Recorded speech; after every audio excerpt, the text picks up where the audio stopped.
అందరికీ రక్ష. ఆపాద చరణముల కొరకు మాత్రమే మనం అందరం కూడా ఈ భాగవతాన్ని వింటూ ఉన్నాం.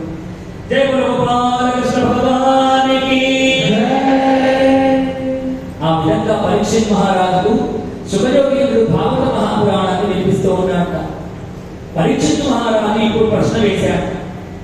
ఓ శుభయోగేంద్ర, నీవు ఇప్పటి వరకు పరమాత్మ యొక్క అనేక లీలా విశేషములన్నీ చెప్పావు.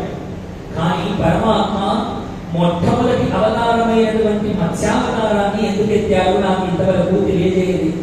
అసలు ఆ పరమాత్మ ఎందుకు చేప రూపంలో మత్స్య రూపంలో ఆయన అవతారం ఎత్తాడు, ఈ కథంతా నాకు వినాలని కోరికగా ఉన్నదయ్యా అని అడిగితే, ఇప్పుడు మత్స్యావతార లీలా విశేషములన్నీ పరీక్షిత్ మహారాజుకు శుభయోగేంద్రుడు తెలియజేస్తూ ఉన్నాడు.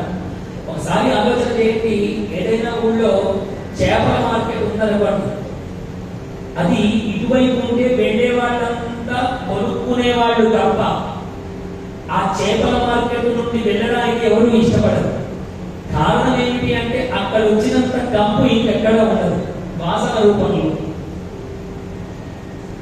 ఇప్పుడు పరీక్షిత్ మహారాజుకు అనుమానం ఏం కలిగింది అంటే, లోకంలో చేప నుండి వచ్చేటువంటి ఆ దుర్వాసన ఉంటే అలాంటి దుర్వాసన కలిగినటువంటి అవతారాన్ని కూడా స్వామి ఎందుకోసం ఎత్తారు, అసలు ఆ అవసరము స్వామికి ఎందుకు కలిగింది అని ప్రశ్నించాడు.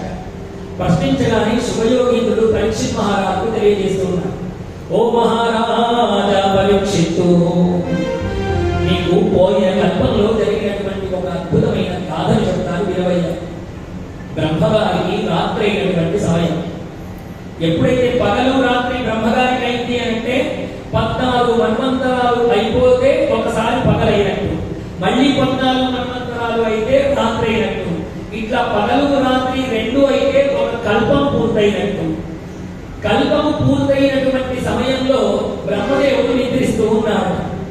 ఆ సమయంలో భూమి అంతా నీళ్లతో నిండిపోయి ఉన్నదట. ఆ సమయంలోనే బ్రహ్మగారి యొక్క హస్తములలో ఉన్నటువంటి వేద భాండాగారాన్ని హయగ్రీవుడు అనే రాక్షసుడు దొంగలించేశాడు. ఎప్పుడైతే దొంగలించేశాడో, ఈ లోకంలో ఋషులు మునులు వాళ్ళందరూ వేదం చదువుకోవాలి అంటే వేద భాండాగారము లేదు. హయగ్రీవుడనే రాక్షసుడు ఆ వేదములన్నింటినీ దొంగలించేశాడు.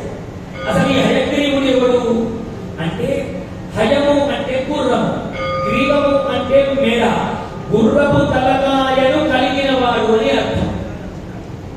ఈ గుర్రపు తలకాయ కలిగినటువంటి హయగ్రీవుడు అనేటువంటి రాక్షసుడు ఒకసారి అమ్మవారి గురించి బాగా తపస్సు చేశాట.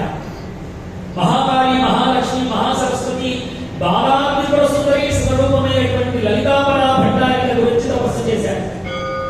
తపస్సు చేస్తే అమ్మవారు ప్రత్యక్షమై ఏ పరంగా అని అడిగింది. ఏ రాక్షసుడైనా ఏం కోరుతారంటే నాకు చావు లేకుండా కావాలి అమ్మా అన్నాడు. అనగానే ఈ లోకంలో చావు లేనటువంటి వాడు ఎవరు లేరుగా, కాబట్టి ఇంకేదైనా మనం కోరుకో అనగానే హయగ్రీవుడు అన్నట్ట బాగా ఆలోచించి, ఈ లోకంలో నాలాగా